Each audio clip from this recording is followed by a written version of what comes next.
Apakah saudara siap untuk belajar malam ini?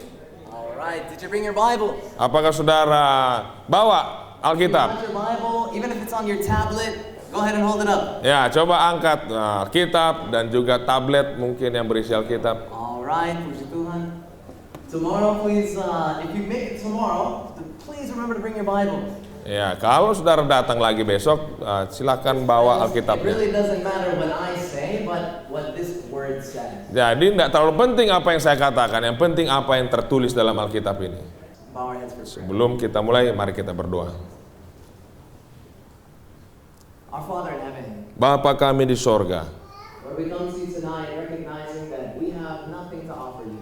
kami tidak memiliki apa-apa untuk kami sampaikan. We recognize that we are sinners in need of a Savior. Kami hanyalah orang berdosa yang membutuhkan juru selamat.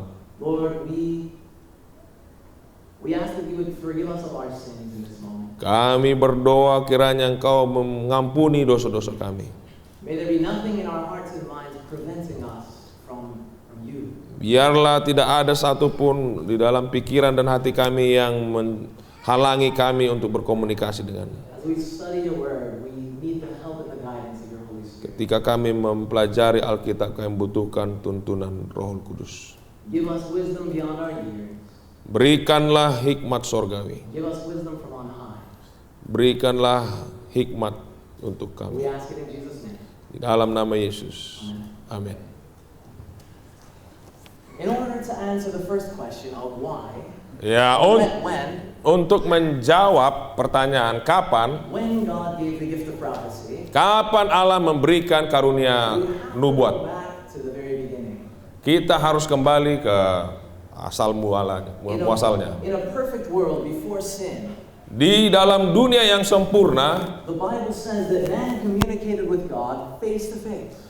yaitu di Taman Eden, manusia itu berkomunikasi dengan Allah secara langsung, muka dengan muka. But when Adam and Eve sinned, Tetapi ketika Adam dan Hawa itu berdosa, sin and death entered the planet. yaitu dosa dan kematian masuk ke dalam planet They ini. were banished from the Garden of Eden, Mereka diusir dari Taman Eden. and there was no more direct communication with God. Tidak ada lagi komunikasi secara langsung dengan Allah. They could no longer communicate with Him face to face. Mereka tidak dapat berkomunikasi muka dengan muka. So the question comes, Jadi pertanyaannya adalah, how was God going to communicate to them? bagaimana Allah dapat berkomunikasi dengan manusia Doomed to die, but that He would come as their Savior. supaya mereka itu Yesus dapat datang menjadi juru selamat mereka? The answer is the gift of prophecy. Jawabnya adalah karunia nubuat. The gift of prophecy was established. Karunia nubuat diberikan. And it exists to help man understand and accept Jesus' sacrifice. Jadi ini dibuat supaya manusia itu memahami dan menerima Yesus atau pengorbanan Yesus. It boiled down the purpose of the gift of prophecy to one sentence. Jadi untuk meringkaskan tujuan dari karunia nubuat ini adalah satu kalimat, This is it. yaitu ini. The gift of prophecy was given and still exists to help us understand and accept Jesus' atonement. Jadi karunia nubuat itu diberikan supaya manusia dapat mengerti dan menerima pengorbanan Yesus. As we're going to see later in our message, Ya, sementara kita akan mendengarkan perkabaran malam ini. there are more specific reasons or more specific things God used the gift of prophecy for. Jadi ada juga hal-hal khusus yang menjadi fungsi karunia nubuat ini. Ultimately, the gift of prophecy is about Jesus. Tetapi pada dasarnya ini hanyalah tentang That's Yesus. why the Bible calls the gift of prophecy the testimony of Jesus. Itulah sebabnya definisi kesaksian Yesus itu adalah roh nubuat. Now, this is a very interesting statement from Patriarchs and Prophets. Di dalam para nabi dan Bapa, She halaman says, Adam, 67, in his innocence, Adam dalam kepolosannya enjoyed open communion with his Maker. telah menikmati komunikasi yang terbuka dengan penciptanya. Sin brought separation between God and man. Tetapi dosa telah memisahkan manusia dengan Allah. What Jesus said comes from Isaiah 59 verse 2. If you're taking notes. Jadi Yesaya 59 ayat yang kedua. Saudara boleh catat di dalam catatan saudara. She says, and the atonement of Christ alone Jadi hanya pengorbanan Yesus sendiri could span the abyss dapat merintangi jurang pemisah and make possible the communication of blessing or salvation from heaven to earth. yang memungkinkan komunikasi tentang berkat dan keselamatan ini bisa terjalin antara sorga dan dunia. So, the atonement of Christ is what made possible the gift of prophecy. Jadi pekerjaan pendamaian yang dilakukan oleh Kristus, ya itulah yang membuat komunikasi itu mungkin The gift terjadi. of prophecy exists to communicate about the atonement of Christ. Sementara karunia nubuat itu ada untuk mengkomunikasikan yaitu tentang pengorbanan Yesus. So we see that the gift of prophecy is inseparable from the atonement of Jesus. Jadi baik pengorbanan, pekerjaan pendamaian Yesus dan karunia nubuat tidak bisa dipisahkan They're interconnected. karena saling berhubungan. One exists because of the other, Yang satu ada karena yang lain, and the other exists to explain the other. dan yang lain itu ada untuk menerangkan yang satu lagi. So the gift of prophecy and the atonement of Jesus cannot be separated. Jadi keduanya tidak bisa dipisahkan. Now, when did God give the gift of prophecy? Sekarang kapan Allah memberikan karunia nubuat itu? Luke 1 verse 70 tells us. Lukas 1 ayat yang ke-7. Here the Bible says that God spoke by the mouth of his holy prophets, which have been since the world began. Jadi Lukas 1 ayat yang ke-70 dikatakan, seperti yang telah difirmankannya sejak purbakala oleh mulut nabi-nabinya yang kudus. So the gift of prophecy has existed since the world began. Jadi itu sudah ada sejak dunia dijadikan.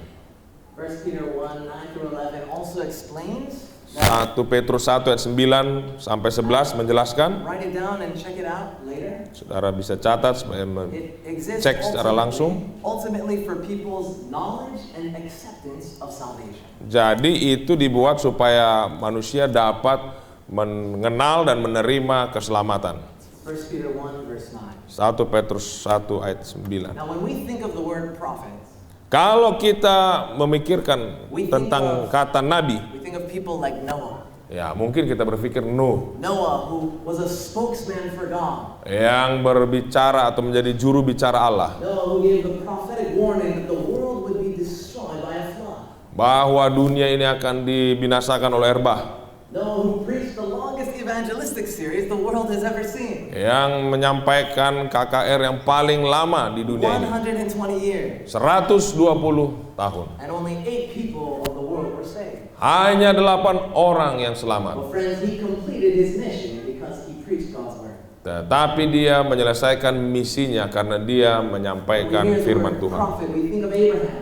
Kita juga memikirkan Abraham, Abraham, who God called out of Ur of the Chaldees. di mana Allah memanggil dari Ur Kasdim, Abraham, who he said he would make a great and mighty nation di from. mana dia akan dijadikan satu bangsa yang besar. We think of Jacob, who saw the angels descending and ascending to heaven. Ya, Yakub juga seorang nabi yang melihat malaikat naik turun surga. We think of Joseph, who had dreams of the future. Yusuf juga memiliki mimpi tentang masa depan. When we hear the word prophet, we think of Joseph. Jadi kita ingat juga mengenai Yusuf ini. And long after the Israelites had been enslaved in Egypt, Ya, ketika bangsa Israel ditawan di Mesir, God raised up someone to deliver them. Allah telah membangkitkan seseorang untuk membebaskan. What was that person's name? Coba siapa itu namanya? Moses. Musa.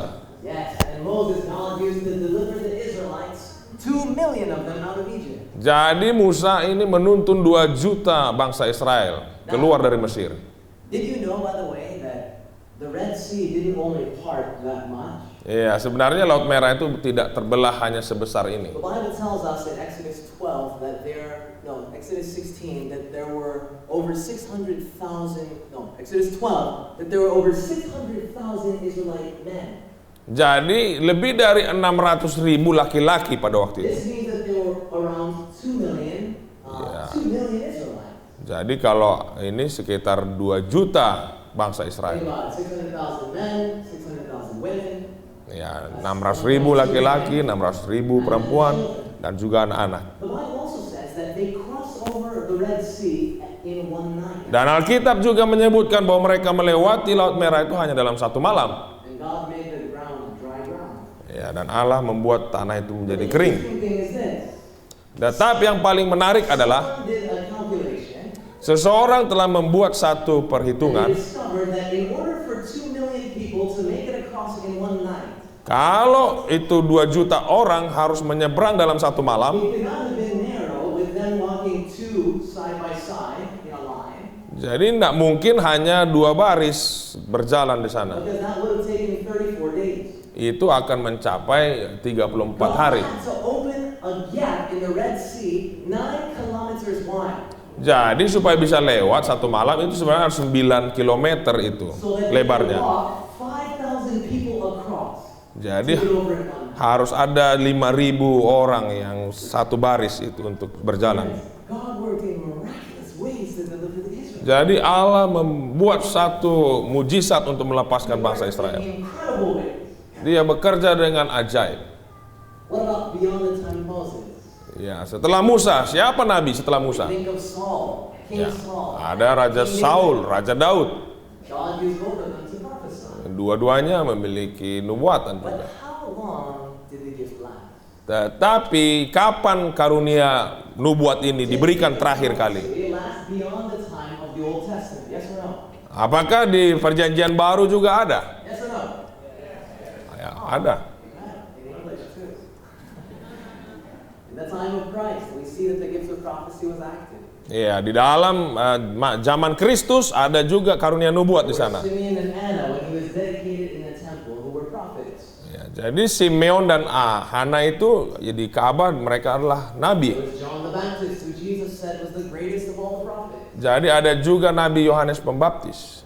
Jesus himself prophesied to the Peter. Yesus juga memberikan nubuatan bahwa Petrus akan menyangkalnya 3 kali.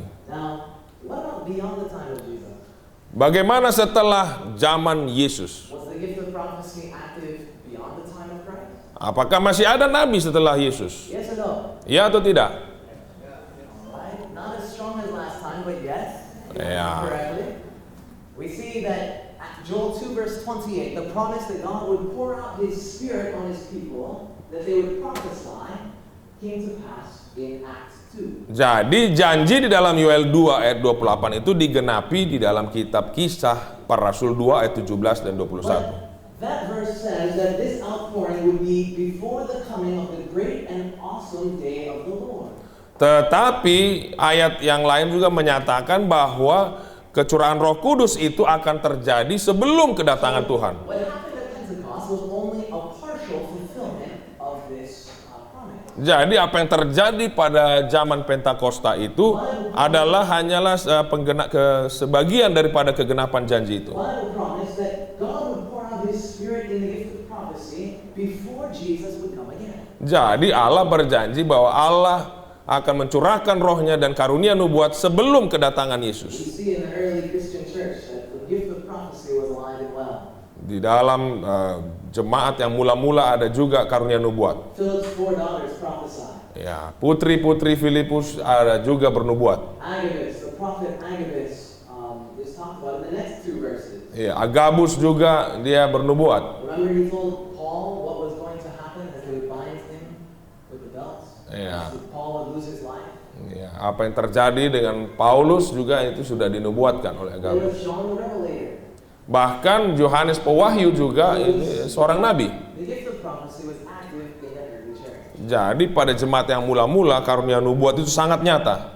The 6 main purposes of the gift of prophecy in the early church were these. Jadi inilah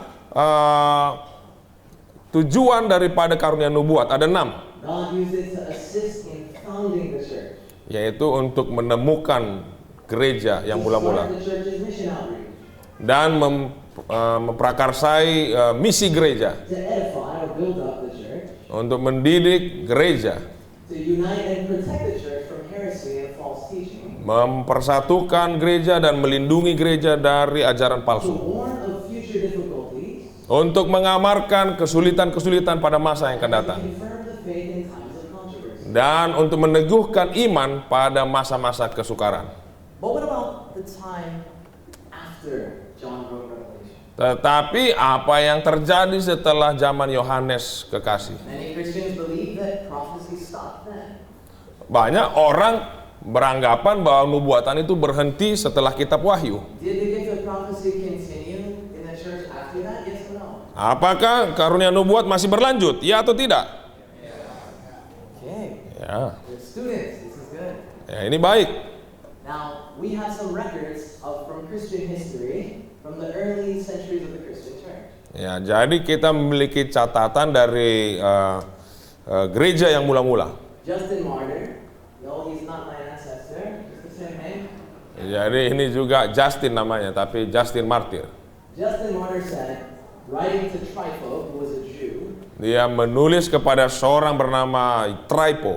for the prophetical gifts remain with us even to the present time. Dia katakan bahkan sampai zaman kita ini karunia nubuat itu masih ada.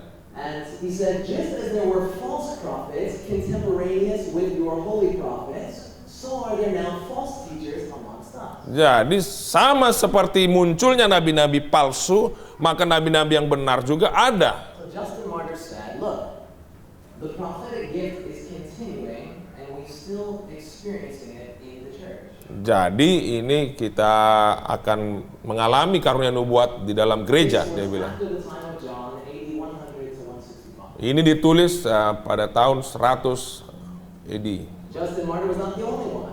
Dia bukan hanya satu-satunya yang menyatakan There itu. was Gibbon, who was actually a secular historian, not a Christian. Ada juga yang bernama Gibbon, sejarawan yang sekular. He says the Christian church from the time of the apostles and their first disciples Jadi gereja Kristen sejak masa rasul-rasul sampai murid-muridnya yang pertama, has claimed an uninterrupted succession of miraculous powers, ya sudah mengadakan mujizat-mujizat of the gift of tongues, dan juga mengalami karunia lidah. that is actual spoken language, it's not gibberish, Ya.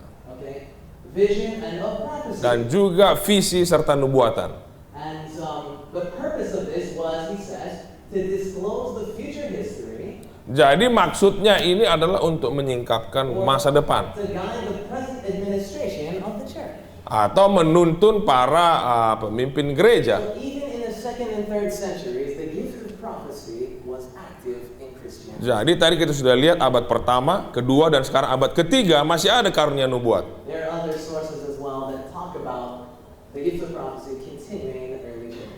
Dan ini ada juga ayat-ayat yang mendukung. Now the question comes, how long was it going to last? Bagaimana ini bisa terus? Ephesians chapter 4, 11 through 13 talk about spiritual gifts. Jadi dalam Efesus 4 ayat 11 sampai 13 di sana menceritakan bagaimana karunia-karunia roh And itu. verse 13 says it would last till we all come to the unity of the faith Ya. Jadi kapan karunia nubuat ini berakhir? Sampai kita memiliki satu kesatuan iman and of the knowledge of the Son of God to a perfect man, dan pengetahuan yang penuh tentang Yesus Anak Allah, to the measure and stature of the fullness of Christ. sampai kita mencapai kepenuhan And Kristus. friends, when that will ultimately completely be a reality, both spiritually and physically, Ya, jadi secara rohani maupun secara fisik kita belum mencapai kondisi ini. when Jesus comes again. Tetapi itu hanya terjadi ketika Yesus datang kembali. So here the Bible says the gift of prophecy would continue as long as time would last. Jadi itu artinya karunia nubuat akan terus ada sampai kedatangan Yesus datang yang kedua kali. Now, what about the time of the Dark Ages? Bagaimana dengan zaman kegelapan? 1 Samuel 3 verse 1 says 1 Samuel 3 ayat 1 mengatakan, that the child Samuel ministered to the Lord before Eli. ya, Samuel melayani Tuhan di hadapan Eli. And the word of the Lord was precious in those days, Ya, firman Tuhan sangat jarang pada waktu itu. and there was no open vision. Tidak ada hayal atau karunia penglihatan. So at times in history, there were gaps where God was not communicating to his people through prophetic vision. Ya, jadi ada saja waktu-waktu tertentu dalam sejarah dunia ini di mana Allah nampaknya tidak berkomunikasi dengan manusia atau jarang berkomunikasi lewat karunia nubuat. During the Dark Ages, we don't have many records of what happened. Nah, demikian juga dengan zaman masa kegelapan. We do have much history, but most of it was destroyed by the church. Ya, memang kita banyak memiliki sejarah, tapi itu semuanya dihancurkan oleh gereja pada waktu itu. Ellen White mentioned this, saying that It is written in heaven, but the history has little place in human record. Jadi yang sejarah tersebut dicatat di sorga tapi tidak ada dicatat di dunia ini. But according to even typical Protestant commentaries like International Standard Bible Encyclopedia, Jadi ada juga kita lihat dalam buku internasional standar Bible. prophecy has never ceased altogether. Jadi It has never completely stopped. mereka mengatakan karunia nubuatan itu tidak pernah berhenti. So the question comes, Jadi pertanyaannya, what about the end of time? bagaimana dengan zaman kita sekarang? Would there be prophets at the end of Earth's history? Akankah ada karunia nubuat pada akhir sejarah dunia ini? What do you think? Yes or no? Apakah ya atau tidak? All right. Jesus said in Matthew 24 that we should beware of false Christs and false prophets. Yesus sudah mengamarkan Matius 24 ayat 24, hati-hati nabi palsu. He said at the end of time that there would be false prophets. Pada akhir zaman akan ada nabi palsu. So the very fact that Jesus warned that there would be false prophets Jadi oleh karena Yesus mengamarkan akan ada nabi palsu, implies that there would also be true prophets. itu menunjukkan bahwa ada juga nabi yang benar. If they were all going to be false, if all the prophets would be false, Kalau seandainya semua nabi itu adalah palsu, then Jesus would have just said, beware of prophets. maka Yesus cukup mengatakan hati-hati kepada nabi. But the fact that he said false prophets implies that there would be true Nah, kalau dia katakan hati-hati nabi palsu, berarti ada juga yang benar. The Bible tells us in 1 Thessalonians 5:19-21, 1 Tesalonika 5:19 sampai 21. quench not the spirit, Ya, jangan abaikan roh. despise not prophesying, Jangan anggap rendah nubuatan-nubuatan. prove or test all things, Ujilah segala sesuatu hold fast that which is good. dan peganglah apa yang baik. So if you are a Bible-believing Christian,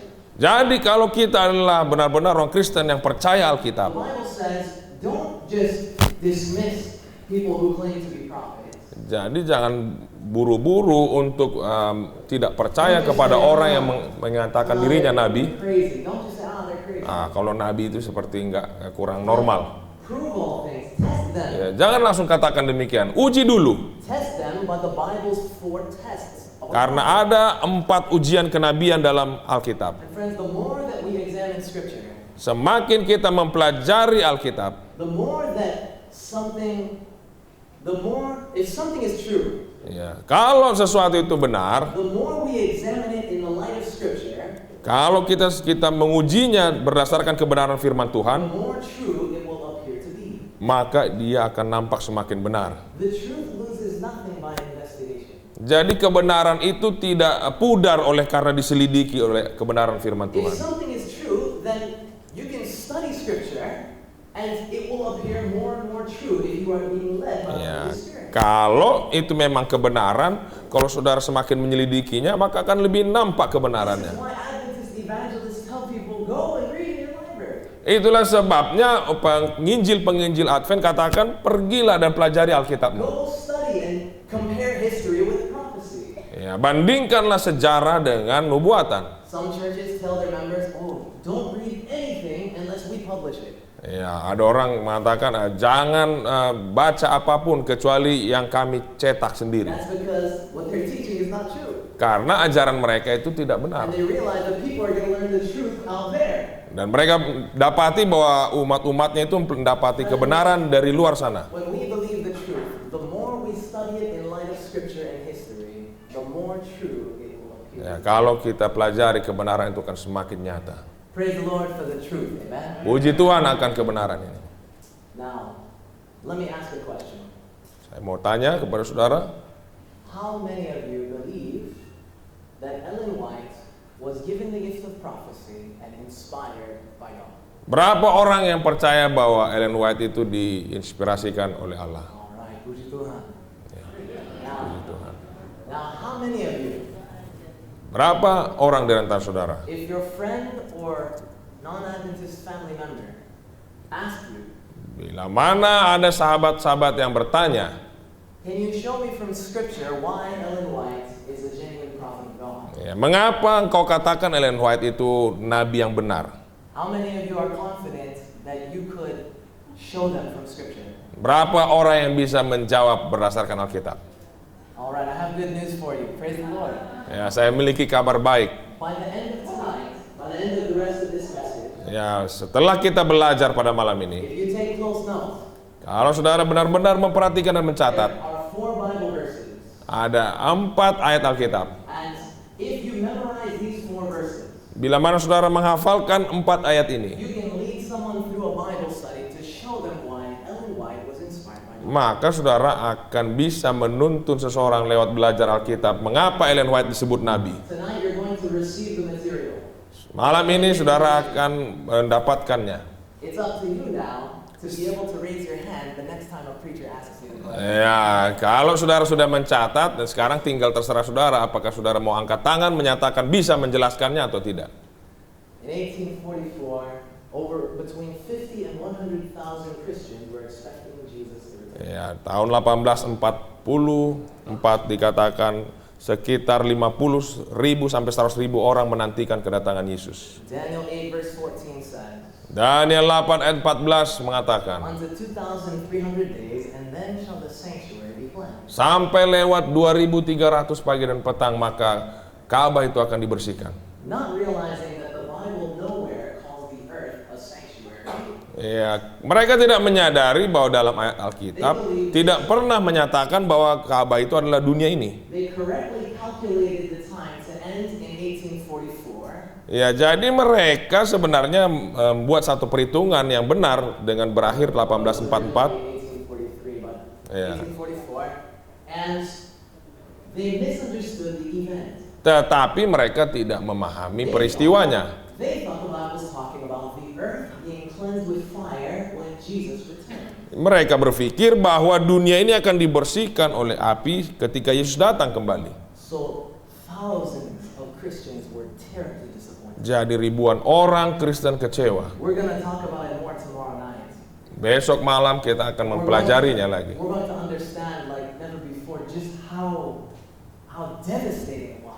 Jadi betapa mengerikannya kekecewaan itu. Besok malam kita pelajari. There were about 50 individuals that said, you know, God's word cannot be wrong.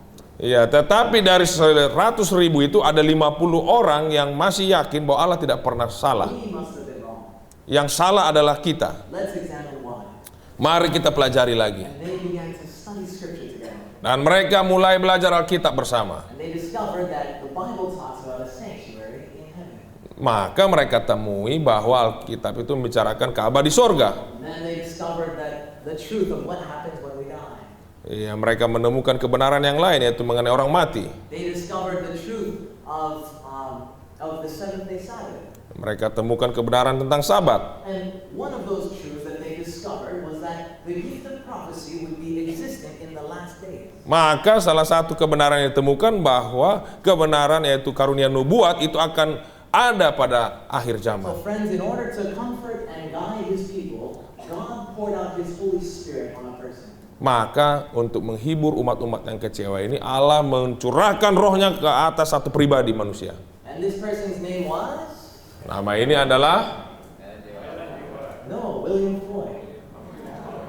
namanya adalah William Foy. William Foy. William Foy. William Foy was a mulatto Baptist preacher. Dia adalah seorang pengkhotbah baptis. And William Foy faithfully shared the first 2 visions that God gave him. Untuk hayal yang pertama dan kedua, dia masih setia membagikannya kepada orang. The third one he could not understand. Tetapi visi yang ketiga dia nggak ngerti lagi. And so he didn't share it. Lalu dia nggak mau lagi And membagikannya. God withdrew the gift of prophecy from him. Ya, jadi Allah menarik karunia nubuat itu darinya. And God poured out his Holy Spirit in the gift of prophecy Dia memberikan karunia nubuatannya on a person named seorang yang bernama Hazen Foss. Hazen Foss. Jadi yang kedua adalah Hazen Foss. Hazen Foss was actually Ellen White's brother-in-law. Jadi sebenarnya ipar daripada Ellen White ini Hazen Her Foss. older sister married, I believe it was her older sister married Hazen Foss. Jadi inilah saudari perempuan yang tertua yang menikah Hazen Foss. Either that or her brother married his sister. Anyhow, Hazen Foss was afraid to share the vision. Ya, Hazen Foss ini mulai dia takut-takut membagikan visinya ini. And he resisted and the Lord pled with him. Iya, dia menghindar sampai Tuhan berusaha But he meyakinkan dia. continued to resist the Holy Spirit. Tapi tetap dia menghindar akan bisikan Roh Kudus. Finally, the Holy Spirit withdrew from him. Akhirnya Roh Kudus itu meninggalkannya. And then God poured out his Spirit in the gift of prophecy. Maka Allah memberikan karunia nubuatnya A person named pada orang yang bernama Ellen Harmon. Ellen Harmon. She wasn't Ellen White yet. Ya, belum Ellen White waktu itu. Still Ellen Harmon, 17-year-old girl. Masih usia 17 tahun. She was weak and physically frail. Jadi sangat lemah. Ya. But God chose to pour out his Spirit upon the weakest of the weak. Allah memilih orang yang paling lemah di antara yang terlemah. He gave her a vision that would comfort his people after the disappointment. Maka diberikanlah visi hayal untuk menguatkan umat-umat Tuhan. Friends, God directed this group of people who were studying scripture together. Maka Allah mulai menuntun 50 orang yang mempelajari Alkitab ini. And God did not give them any doctrine that was not found in the Bible through Ellen White. Jadi Allah tidak pernah memberikan doktrin-doktrin yang tidak berasal dari Alkitab. But the Lord sometimes directed them to verses through the gift of prophecy that they could study and finally understand through. Ya, jadi akhirnya Allah tidak langsung secara memberikan doktrin, tapi memberikan ayat-ayat yang memudahkan mereka memahami ayat Alkitab Friends, lainnya. God raised up the Seventh-day Adventists. Dengan cara itulah maka Allah kemudian membangun satu gereja yang bernama Gereja It was made Advent. up of people who had come from all different churches. Yaitu berasal dari orang-orang yang berasal dari berbagai jemaat. They came together committed to follow the Bible and the Bible only. Mereka datang dengan satu komitmen, hanya Alkitab dan Alkitab saja. The year 1863, God impressed upon them the need for organization. Jadi tahun 1863 Allah memberikan satu kesan bahwa penting organisasi itu. And the need for a name. Dan penting juga memiliki sebuah nama. And then he gave them the inspired name Seventh-day Adventist. Maka Allah memberikan satu inspirasi, namanya adalah Gereja Masehi Advent hari Every ke-7. time that name is given, it preaches a sermon. Setiap kali nama ini ditampilkan itu menjadi satu khotbah. The seventh day is God's Sabbath. Ya, hari ke-7 merupakan sabat Allah. And Jesus is coming again. Dan Yesus akan datang lagi. That is a divine name. Ini adalah nama ilahi. And friends, this church that God raised up, God guided through the gift of prophecy. Jadi gereja ini dituntun lewat karunia-karunia nubuatan. In the same ways that God gave the gift of prophecy in the early Christian church, Sebagaimana Allah menuntun gereja pada jemaat yang mula-mula, God used it in the remnant church. maka Allah juga menggunakan karunia nubuat untuk menuntun gereja yang sisa. Two of these things are that it was to unite and protect the church in part from heresies, Ya, or false teachings, jadi salah satunya adalah untuk mempersatukan dan melindungi gereja dari ajaran yang salah. and also that it would warn of future difficulties. Dan mengamarkan akan adanya kesulitan-kesulitan pada masa mendatang. And friends, God gave the gift of prophecy Jadi Allah memberikan karunia nubuat to protect the church from false teaching. untuk melindungi gereja dari ajaran palsu. And, you know, even now, God is protecting the church through the gift of prophecy. Bahkan sampai saat ini Allah menuntun atau menjaga gerejanya dengan karunia nubuat. It's when we ourselves don't read it and don't study it. Ya, bahkan kalau kita tidak membacanya dan mempelajarinya, And people can tell us, oh, it says this, it says that. ya, orang akan katakan roh nubuat katakan ini dan katakan itu. Did you know that in Ellen White's day, there was a man calling the church Babylon? Apakah saudara tahu pada zaman Ellen White ada juga orang mengatakan gereja Advent itu Babylon? He was saying that the loud cry of Revelation 18 was to come out of the Adventist church. Bahwa Wahyu 18 itu seruan nyaring itu adalah untuk memanggil orang-orang keluar dari gereja Advent. He was also telling people that he was to receive tithe to publish booklets telling them things. Dan katakan kepada orang-orang, berikan perpuluhanmu supaya saya mencetak traktat. You know, Ellen White had some very strong things to say about this. Jadi Ellen White memberikan komentar kepada orang itu. And she said that not only did she say that this man was being used by Satan and that he was wrong, Dan Ellen White katakan ini orang ini digunakan oleh setan, dia itu salah. but Ellen White also said that this would never be the case about the Adventist church. Dan Ellen White katakan bahwa tuduhan ini tidak akan pernah mengenai gereja Masjid Hari You ke-7. see, those in our church who believe this, Orang or yang who are teaching this, yang mengajarkan ajaran ini, they look at these testimonies to Brother S or Brother Stratton and say, well, that applied back then. The church wasn't Babylon back then. jadi orang ini katakan bahwa ini statement ini untuk Brother Stratton itu memang gereja waktu itu masih murni. But the church became Babylon since then. Tetapi setelah itu lambat laun gereja ini akan menjadi Babylon. Now, interestingly enough, Ellen White makes a strong statement. Maka kita harus pelajari statement berikut dari Ellen White. She made a prophecy to warn of future difficulties. Bahwa dia mengamarkan akan kesulitan-kesulitan pada masa yang akan datang. She said, those who assert that the Seventh-day Adventist Church constitutes Babylon, Mereka yang selalu mengajarkan bahwa gereja Advent adalah or Babylon who are any part of Babylon, atau bagian daripada Babylon, might better stay at home. sebaiknya tinggal di rumah. She actually, many times, if you're interested in reading more about this, Kalau saudara tertarik membaca hal-hal ini, read Testimonies to Ministers and Gospel Workers, chapter 1. coba saudara baca pasal 1 Testimonies to Ministers and Over and Gospel over, Worker. over and over, she declares that the church is not Babylon. Di sana berulang kali dinyatakan bahwa gereja itu bukan Babylon. But more importantly, she prophesied that in the future people would come saying the same thing. Yang paling penting, dia menubuatkan bahwa pada akhir zaman akan ada lagi orang-orang yang mengatakan bahwa gereja Advent itu Babylon. Page 41, paragraph 1. Ya, halaman 41, paragraf 1. She says, the message contained in the pamphlet called The Loud Cry is a deception. Jadi satu pamflet yang bernama Seruan Nyaring itu adalah penipuan. Such messages will come. Jadi ini akan muncul lagi pada masa mendatang. She didn't say just apply then. She said in the future people would say this. Ya, dia sudah tahu bahwa pada masa yang akan datang orang akan mengulangi pekabaran ini. She says it will be claimed for them that they are sent of God, but the claim will be false. Ya, mereka mengaku bahwa mereka diutus oleh Allah, tapi itu sebenarnya salah. For they are not filled with light, Karena mereka tidak dipenuhi oleh terang Allah, but with darkness. tetapi oleh kegelapan. You know, God gave these messages to Brother Stratton and the Adventists through Ellen White. Jadi Allah memberikan pekabaran ini lewat Ellen White kepada saudara Stranson dan saudara umat-umat Tuhan lainnya, To win them back. supaya mereka kembali ke jalan yang benar. To save them from destruction.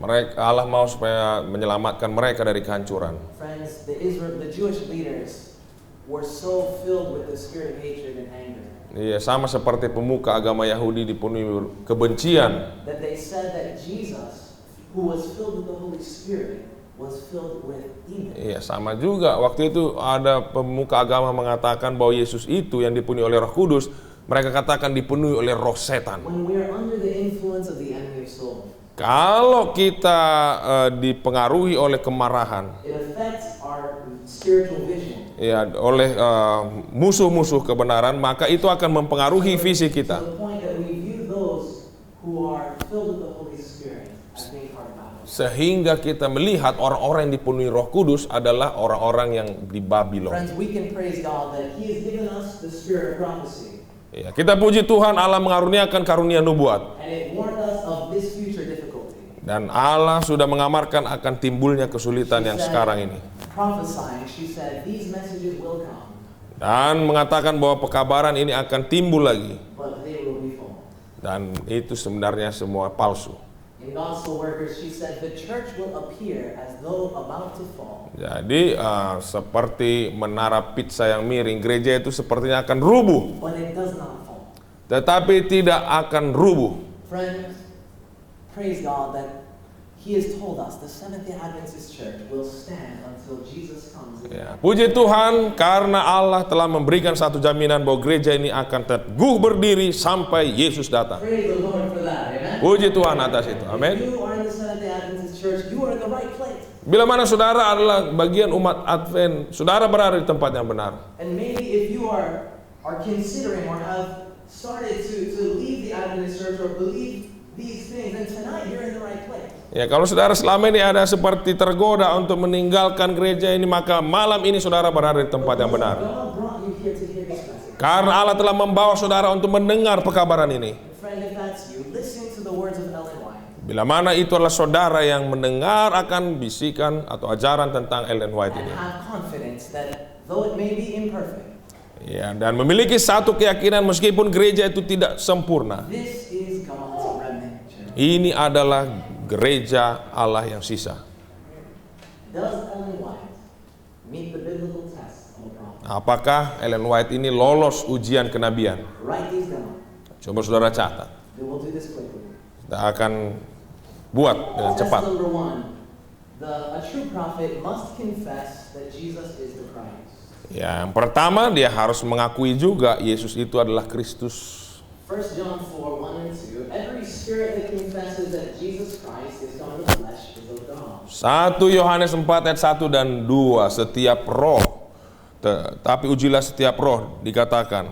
And every spirit that confesses not that Jesus Christ is come in the flesh is not of God. Setiap roh yang mengaku bahwa Yesus Kristus telah datang sebagai manusia berasal dari Allah. Dan setiap roh yang tidak mengaku Yesus tidak berasal dari Allah. Did Ellen White uplift Jesus? Apakah Ellen White meninggikan Yesus? Absolutely. Ya, jelas. She says, lift up Jesus, you that teach the people. Tinggikan Yesus, engkau yang memberikan ajaran-ajaran kepada manusia. Lift him up in sermon, in song, and in prayer. Di dalam khotbahmu, dalam lagumu, dalam doamu, tinggikan Yesus. Let all your powers be directed in pointing souls confused, bewildered, and lost to the Lamb of God. Ya, biarlah kepada orang-orang yang bimbang, ragu, dan tersesat, arahkan mereka dan supaya mereka memandang anak domba Allah. Did she uplift Jesus? Apakah dia meninggikan Yesus? Ya.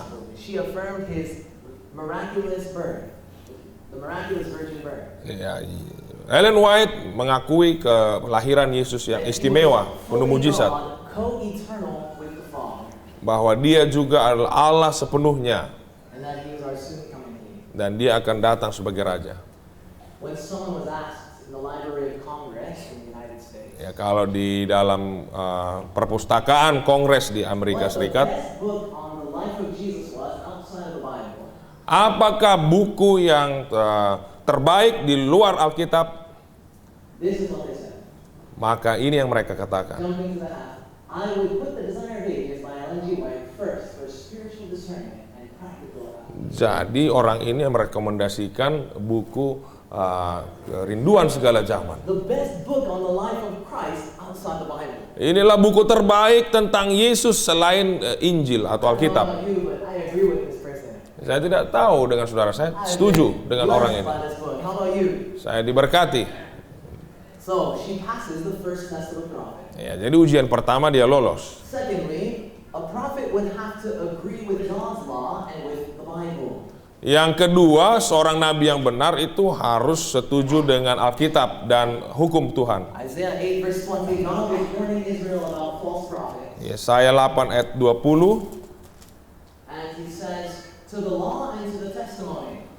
Ya, dikatakan carilah pengajaran dan kesaksian. If they speak not according to this word, it's because there is no light in them. Siapa yang tidak berbicara sesuai dengan perkataan itu, maka baginya tidak terbit So a true fajar. prophet must lift up the scriptures and agree with scripture. Jadi nabi yang benar harus meninggikan Alkitab dan setuju dengan Alkitab. The reason for this is because Titus 1 verse 2 says that God cannot lie. Karena dalam buku Titus mengatakan Allah itu tidak pernah berdusta. If a prophet is a mouthpiece for God, Kalau nabi itu adalah juru kabar Allah and the Bible is the word of God, dan Alkitab adalah firman Tuhan, then a true prophet will not contradict what God has already said. maka nabi yang benar tidak akan bertentangan pekabarannya dengan Alkitab. God cannot contradict himself. Karena Allah tidak bisa saling menentang pekabarannya sendiri.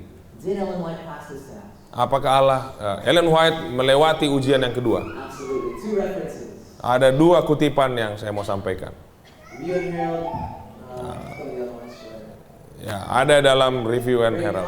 Dalam 193. Kemenangan Akhir. True Christianity receives the Word of God as the great treasure house of inspired truth and the test of all inspiration. Iya, Ellen White katakan untuk semua inspirasi ujiannya adalah Alkitab. All inspiration. Semua That inspirasi. means that even she was to be tested by the Bible. Bahkan tulisan-tulisannya sendiri harus diuji berdasarkan Alkitab. Friend, if you're a doctor, Ya, kalau saudara adalah dokter, and you have your license as a doctor, dan saudara dapatkan izin sebagai and someone dokter, comes to your office and they say, I'm not sure if you're really a doctor. ya udah ada pasien mengatakan, saya enggak yakin kamu seorang dokter. I want to see your license. Saya lihat dulu kamu punya izin. You tell them, sure, here's my license, look. Nah, inilah saya punya izin praktek. Similarly, Ellen White said, test even me by the scriptures and you'll see that God has sent me. Ya, Ellen White juga katakan, coba uji saya, maka engkau akan She menemukannya. uplifted the Bible. Maka dia juga meninggikan Alkitab. The Bible alone is to be our creed, our soul bond of union. Jadi hanya Alkitab sajalah yang menjadi sumber doktrin dan mempersatukan kita. Let us meet all opposition as did our Master, saying, it is written. Sama seperti guru kita yang agung itu, Yesus menjawab semua tuduhan, ada tertulis. Let us lift up the banner on which is inscribed, Marilah kita tinggikan panji-panji yang dituliskan. the Bible, our rule of faith and discipline. Alkitab sebagai satu-satunya dasar iman dan disiplin kita. Did she uplift Scripture? Apakah dia meninggikan Alkitab? Absolutely. Ya. Her last words to the General Conference, Ya, kata terakhir yang disampaikan kepada General Conference large meeting of church leaders. di hadapan para pemimpin. She was an old woman. Dia sudah sangat tua. She walked up onto the platform. Dia berdiri, dia mimbar, dia berjalan naik ke mimbar, She held up the Bible lalu dia pegang Alkitabnya. and she said, brethren and sisters, Nah, dia katakan, saudara-saudara, I commend to you saya merekomendasikan kepada saudara this book. buku ini. And she went and sat down. Setelah itu dia turun dan duduk. Friends, her entire life was to point people to the Scripture. Jadi seluruh kehidupan Ellen White hanya mengajarkan orang supaya membaca Alkitab. You cannot read one page of her writing without coming across biblical quotations, references, and principles. Jadi saudara tidak pernah membaca tulisan Ellen White tanpa menemukan akan kutipan-kutipan firman Tuhan. She passes the second test of the Bible. Ya, ujian kedua dia lolos. Third of all, her true prophet's predictions must come to pass. Yang ketiga adalah nabi yang benar itu ramalan atau nubuatannya harus digenapi. Jeremiah 28 verse 9, Yeremia 28 ayat 9. the prophet which prophesies of peace, Kalau nabi itu menubuatkan damai when sejahtera, the word of the prophet shall come to pass, kalau itu digenapi, then we shall know, or then shall the prophet be known that the Lord has truly sent him. maka kita tahu bahwa Tuhan benar-benar mengutusnya. So any prophecy that a true prophet makes will happen. Jadi kalau nubuatan yang berasal dari nabi yang benar itu pasti terjadi. In 1864, Ellen White said that tobacco is a poison. Dalam tahun 1864 dia katakan ini sepertinya tembakau ini racun. At this time, doctors were prescribing smoking to their patients who had coughs. Jadi kalau saudara hidup pada waktu itu, saudara batuk, maka dokter akan membuat resep tembakau. But it wasn't until about almost 100 years later Tetapi 100 tahun kemudian, that the American Heart Association said smoking causes lung cancer.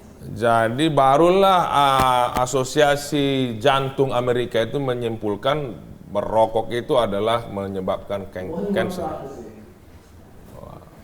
Wah, betapa nubuatan yang luar biasa.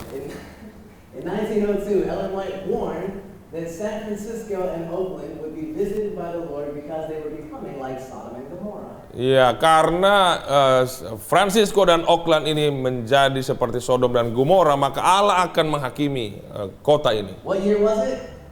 Tahun 1902 ini diamarkan. 1902. Ya. 4 years later 4 tahun kemudian, was the terrible San Francisco earthquake. yaitu satu gempa bumi yang luar biasa terjadi di San Francisco. 1906. Yaitu 1906. Just as she said, they were visited by the judgment of the Lord. Nah, kota ini benar-benar dikunjungi oleh penghakiman Allah. Thousands of people lost their lives and millions of dollars were lost. Jadi ribuan orang kehilangan nyawanya. Friends, we see that her predictions came to pass. Dan nubuatannya itu memang digenapi. The last biblical prophets, Ujian yang terakhir dari kenabian adalah, they must bear a fruitful life. maka hidupnya itu harus menampilkan buah-buah yang baik. Prophets are not necessarily perfect. memang tidak juga nabi ini harus sempurna. James 5 verse 16 tells us that Elijah was like us. He was imperfect. Ya, Nabi Elia juga tidak sempurna sama seperti But he was kita. a powerful prophet for God. Tetapi dia adalah seorang nabi Allah yang sangat berkuasa. So while prophets may not be perfect, the general trend of their life will be to righteousness and holiness. Jadi meskipun tidak sempurna, maka tren kehidupannya itu semakin lama semakin menuju kekudusan dan kebaikan, kesempurnaan. Jesus said in Matthew 7:15, "By their fruits you will know them."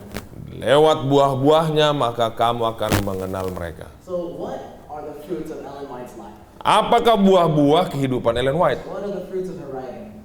Apakah buah-buah daripada tulisannya? We'll just take a look at one of these quotes. Kita akan melihat, George Wharton James was a Methodist author. ini ada bernama George Wharton James, seorang penulis He Metodis. said, "This remarkable woman, though almost entirely self-educated, Ini wanita yang luar biasa ini, walaupun hanya otodidak dia, has written and published more books in more languages telah mengarang buku lebih banyak dan di dalam banyak bahasa, which circulate to a greater extent than any other woman in history."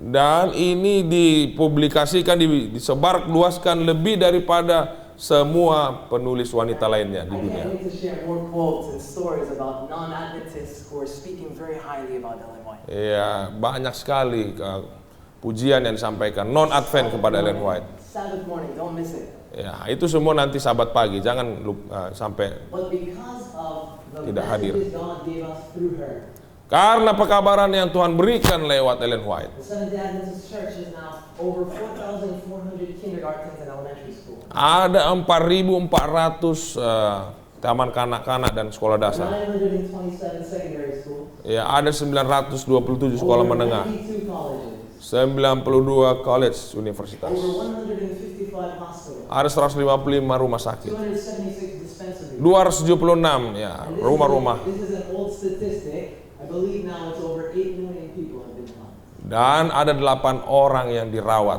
And I think that's a lot. 8 juta orang yang dirawat. I believe it's many more than that. Nah, ini sebenarnya sudah lebih lagi saat ini. Friends, does she pass the last test? Did she have a fruitful life? Ini adalah buah-buah kehidupan Ellen White. Absolutely. Ya, benar.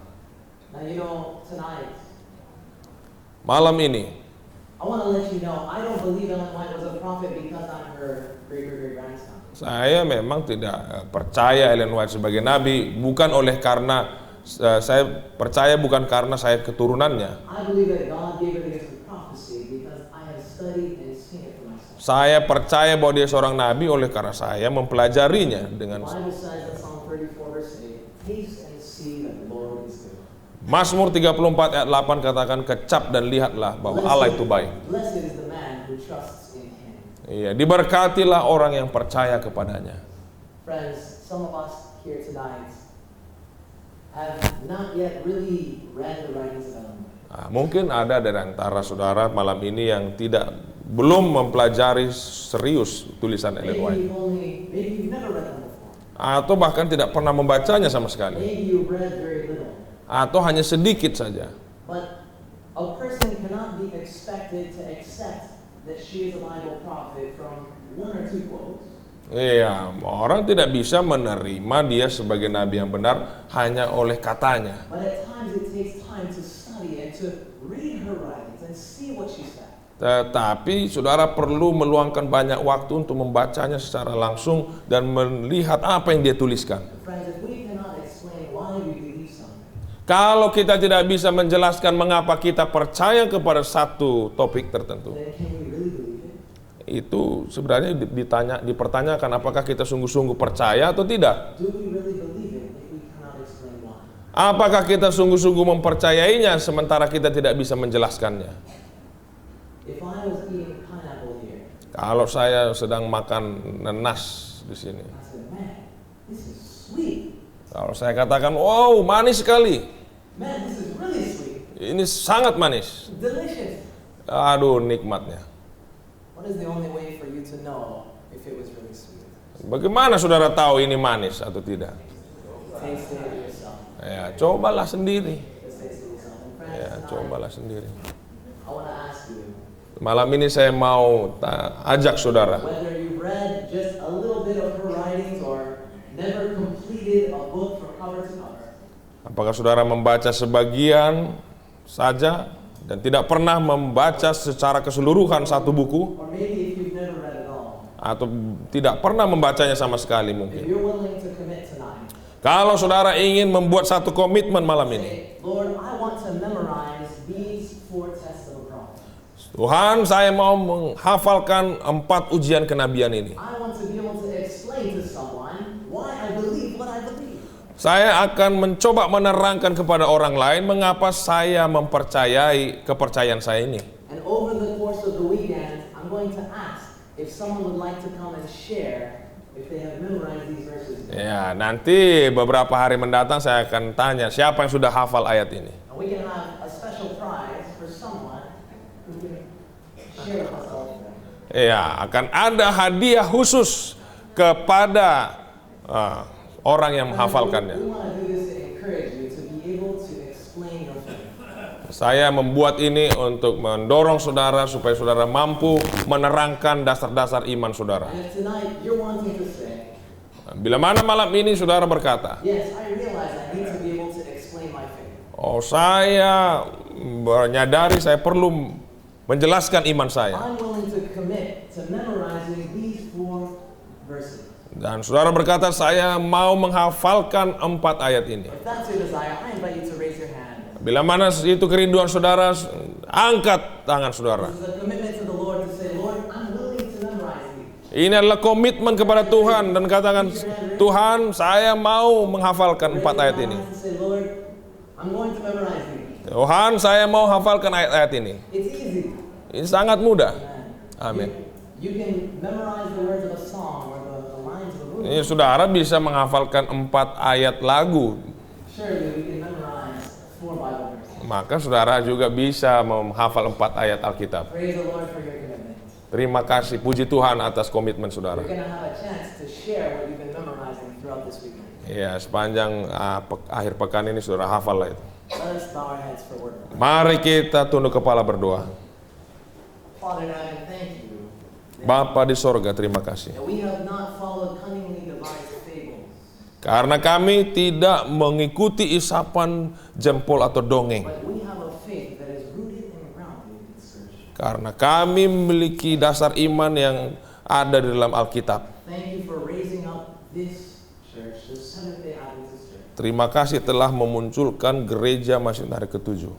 Thank you for warning us that in the future, people would come to denouncing as what it is not. Terima kasih juga oleh karena Engkau telah memberikan amaran bahwa pada masa yang akan datang akan ada kesulitan-kesulitan dari ajaran-ajaran yang palsu. Thank you for warning us through Ellen White that they would be wrong. Terima kasih ya Tuhan karena amaran yang Kau berikan lewat Ellen White bahwa tuduhan itu adalah salah. You've seen our commitments, our hands and our hearts tonight. Kau telah melihat komitmen tangan kami yang terangkat dan May each of us hati kami. go and not forget our commitment. Supaya kami tidak melupakan komitmen kami ya Tuhan. Be inspired to memorize these verses. Kami berdoa supaya kami dapat menghafalkan ayat-ayat ini.